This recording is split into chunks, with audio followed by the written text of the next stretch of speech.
This is our COVID Roundup and CDC update for March 21st, 2025. So starting off, since we haven't been showing this for a few weeks now, we start off with LP 8.1 and we see that it's grown to about 47% of all variants by proportion. But what's a little concerning to me is that LP 8.1 is not the predominant variant of the LP 8.1 family. There's a subvariant LP 8.1.1, so another mutation down the line that is more predominant right now. So it's a little concerning that the CDC has not updated this in their variant tracking. This should have another line and have LP 8.1.1 in here. And this should be split off, like if we look over to Canada. So this right here is Canada's epidemiologic tracker, and it is relatively up to date. It's a little behind, but even at their March 9th reporting, we see that in the pink here that LP 8.1.1 is making up 10% of variants in Canada, while LP 8.1 is only making up less than 3% of variants in Canada. Furthermore, if we look over to Raj's COVID variant tracking, we see that LP 8.1.1 is exceeding LP 8.1 in his tracker as well. And we see that there is a large predominance of it in New York, in Minnesota, in Illinois.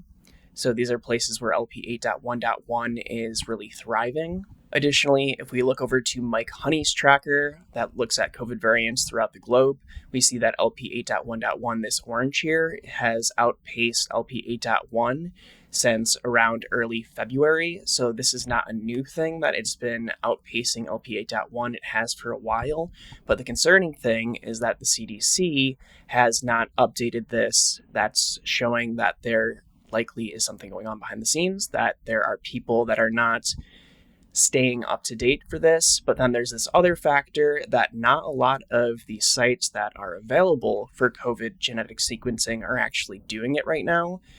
So black is no sequencing data available. That means that these sites are not actually doing the processing for COVID variant sequencing. It's not that there's no COVID detected at those wastewater facilities. If we go over to this map right here, COVID is detected at all of these wastewater facilities.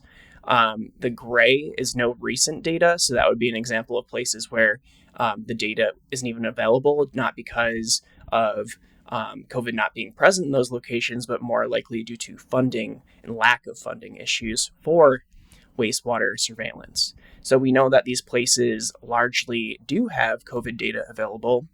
They're just not doing the testing. So that's why we might not be detecting it, which is concerning because this means that this information is not as up to date as we would like it to be. Next, if we look over to the CDC Respiratory Illness Data channel and we scroll down to the wastewater viral activity in the US, COVID-19 has shifted from low to moderate levels.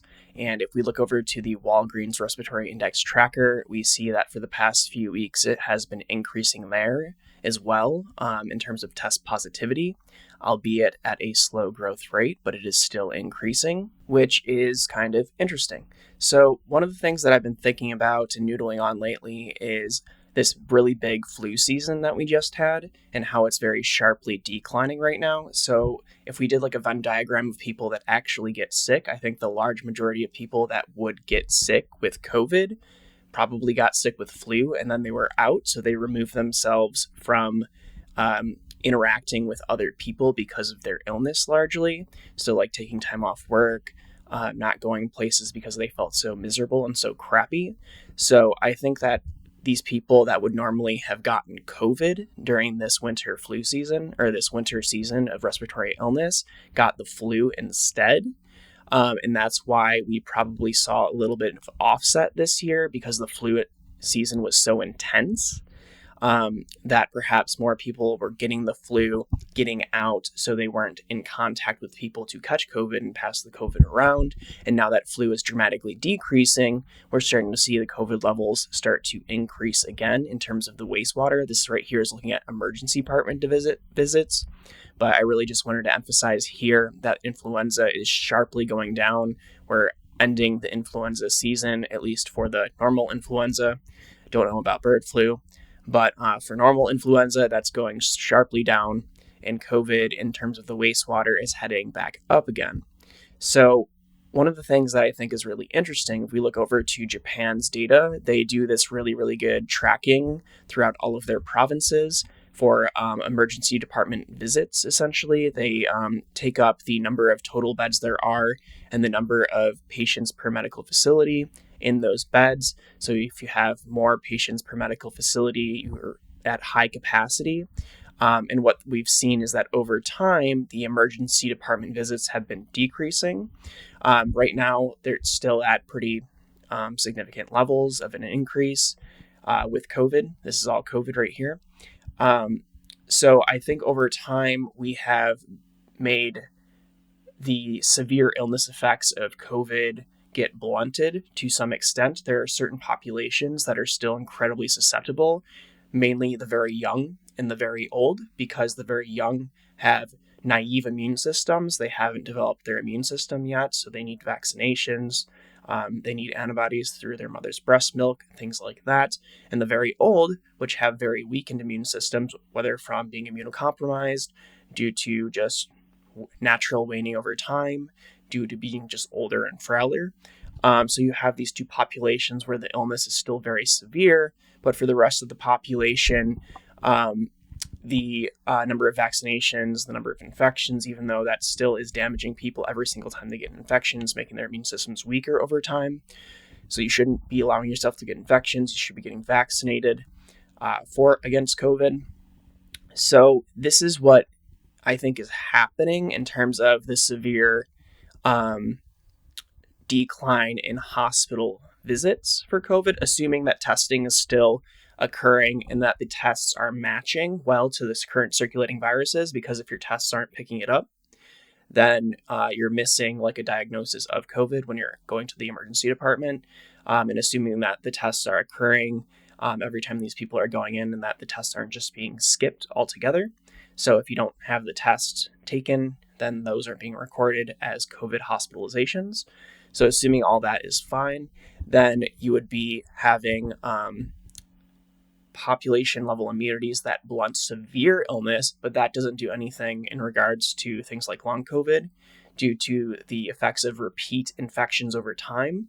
So getting repeated infections is going to weaken it's going to hurt your brain, it's going to hurt your heart, it's going to hurt your lungs, it's going to hurt your vascular system, it's going to mess with your GI tract, it's going to do a lot of bad things, and that has been shown to happen even with mild infections that don't end you up in the hospital during the active infection period. So we've tempered one problem, assuming that COVID doesn't mutate to become highly lethal, increase the mortality rate, go back to a very, very severe disease state. We kind of tempered one issue, but the other issue is still unaddressed entirely. And then we sort of have another hidden factor that may or may not be playing into our ability to accurately monitor COVID at this time. So I'm going to focus on the state of New York right now. So right here in this highlighted section right here, it says that due to a laboratory transition in the capital region, Mohawk Valley, and Southern Tier, updates for affected wastewater treatment plants are temporarily paused as we evaluate new data and ensure comparability with historic trends. I've been sort of waiting for the state of New York to fix this and have everything good, but it's been going on for over a month now. So I'm concerned that the data that they're collecting might not be showing that it's comparable to historic trends. But because of this, for these three regions, we have the capital region over here, we have the Mohawk Valley over here, and we have the Southern Tier over here, and that corresponds to this region, and this region right here. So all of these facilities are not necessarily accurately reporting COVID right now. They're paused, they're not showing anything. So it's making it look like the East, New York State in particular, the Northeast, is having lower levels than they actually are, but that's due to a laboratory data transition. So it's an artificial lowering, because if you're just comparing it to like historic trends, like, oh, New York State was normally at these levels, but the entire state is now reporting at these levels, but you're ignoring the fact that a bunch of facilities, currently right now 77 facilities, are pulled out of that data mix. That's a pretty big impact.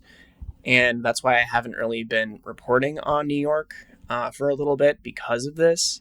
And that's sort of played into the fact why I haven't been doing these updates, is because we haven't had this and we haven't had a lot of other data until just this week. And then finally, looking over to Wastewater Scan's dashboard and their 28 reporting wastewater facilities in California, we see that things are still holding at like moderate levels in California. And then if we flip over to all 148 reporting wastewater facilities to Wastewater Scan in the US, we see that there is a little bit of an increase happening right now. This could be in part due to the lowering of the flu that I was talking about earlier and how that's making room for COVID to grow. So not to say you can't get infected with more than one thing at once. You can get a flu and a COVID infection at the same time. That is well documented. But I'm thinking that because of how severe the flu season was this year, I've known several people that have had to take off 2 to 4 weeks from work because of a flu illness. Then they got tested and it was confirmed flu. So they took so long off work that you're having a bunch of people, and this is me just projecting outwards from my personal life, that have had these long-term flu infections that like remove themselves from society in some sense. So they weren't there to typically contract the disease and pass it along. They weren't acting as vectors because they had removed themselves. So typically you do this by like normal isolation or wearing a mask. These are like having good air quality, things like that would also reduce it. But because people were getting sick and then were staying home, this also sort of bypassed those COVID transmission pathways, because these are also very likely to be the same group of people that would have gotten infected with COVID that were getting infected with the flu because they're not taking their precautionary measures. That's my theory. That's my working theory right now. It's a hypothesis. Don't go passing that around as fact. It's just what I think is a likely explanation for why we're seeing a bit of a blunted COVID winter season.